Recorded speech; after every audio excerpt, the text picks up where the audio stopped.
Bien chers amis de Café Évangile, et moi je te le déclare, tu es pierre, et sur cette pierre je bâtirai mon église, et la puissance de la mort ne l'emportera pas sur elle. Je te donnerai les clés du royaume des cieux. Tout ce que tu auras lié sur la terre sera lié dans les cieux, et tout ce que tu auras délié sur la terre sera délié dans les cieux. Mes chers amis, nous célébrons en ce jour la fête de la chaire de Saint-Pierre, de la cathèdre de Saint-Pierre, comme évêque de Rome, premier pasteur de l'Église universelle. Plusieurs vérités fondamentales nous sont enseignées par ce passage que nous venons d'écouter.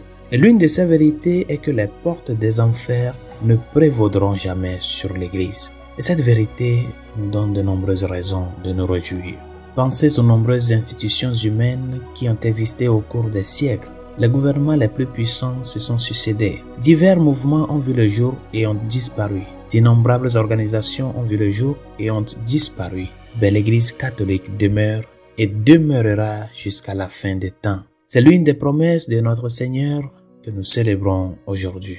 L'Église n'est pas restée simplement parce qu'elle a été bien dirigée pendant toutes ces années. En fait, la corruption et les graves conflits internes ont été évidents au sein de l'Église depuis le début. Des papes ont mené des vies immorales. Des cardinaux et des évêques ont vécu comme des princes. Certains prêtres ont gravement péché. Et de nombreux ordres religieux ont dû faire face à de graves divisions internes. Mais l'Église elle-même, cette brillante épouse du Christ, cette institution infaillible, demeure et demeurera parce que Jésus l'a garanti. Avec les médias modernes d'aujourd'hui, grâce auxquels chaque péché de chaque membre de l'Église peut être instantanément et universellement diffusé dans le monde entier, on peut être tenté de regarder l'Église de haut. Les scandales, les divisions, les controverses et d'autres événements de ce genre peuvent parfois nous ébranler et amener certains à remettre en question leur participation à l'Église catholique romaine. Mais la vérité est que chaque faiblesse au sein de ses membres devrait en fait nous inciter à nous renouveler et à approfondir notre foi dans l'Église elle-même.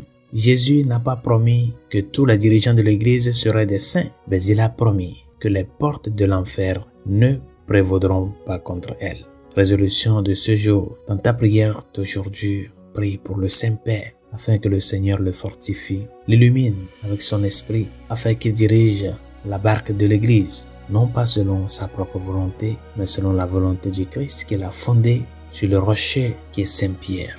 Et diriger l'Église selon la volonté du Christ signifie apprendre à se faire petit pour que la gloire du Seigneur puisse se manifester. Ne touffons pas la grâce de Dieu en nous. Nous tous, comme membres de cette Église unique, celle du Christ, demandons au Seigneur de nous aider à faire le chemin de la fidélité à ce qu'il nous enseigne et à ce qu'il nous donne dans tous les sacrements, spécialement dans l'Eucharistie qui est lui-même. Bonne journée et Dieu vous bénisse.